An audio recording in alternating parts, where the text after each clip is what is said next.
When you look at other texts like the Mahabharata and the Bhagavad Gita, you find out about these wars. They're recorded, and they mention weapons called the Brahma Astra and the Brahmanda Astra weapon. These weapons are described as incredibly powerful.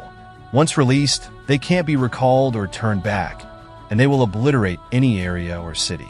One of the weapons is said to be capable of destroying any man on 3 worlds.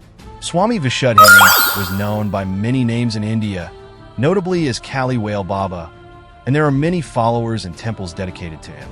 Swami Yogananda, in his book Autobiography of a Yogi, extensively describes him under the name Ganda Baba.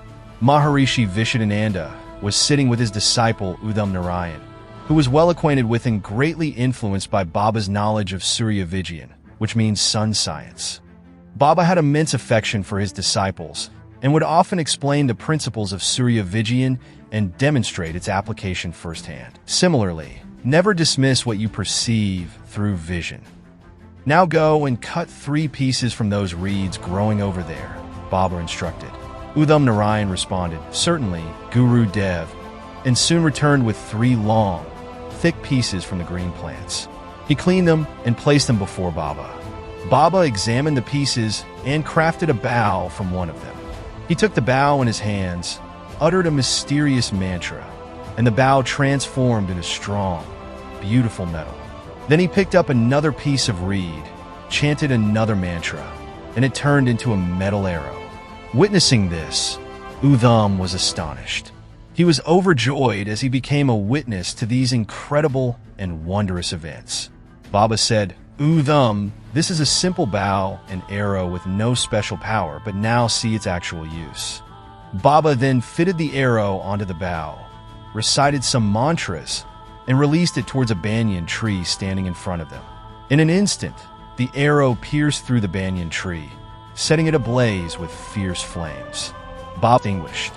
Baba responded, "The answer to your question lies in this next reed." He then took the 3rd piece of reed, chanted another mantra, and fitted it onto the bow. This time, some drops of water were dripping from the tip of the arrow. He shot the arrow at the burning banyan tree, and within moments, dark clouds started forming above the tree. It began raining instantly, and the flames were extinguished. The tree returned to its original green and thriving state. Udham, unable to contain himself, exclaimed loudly, "Baba, is this the Brahma Astra?" Baba gently laughed and said, "Yes, it is." Afterward, Baba recited another mantra, and the 3 pieces of reed reverted to their original form, as if nothing had happened. Baba then said, "Udham, now do you understand that the scriptures are not mere myths but contain deep truths? However, not everyone possesses the knowledge to unlock these secrets.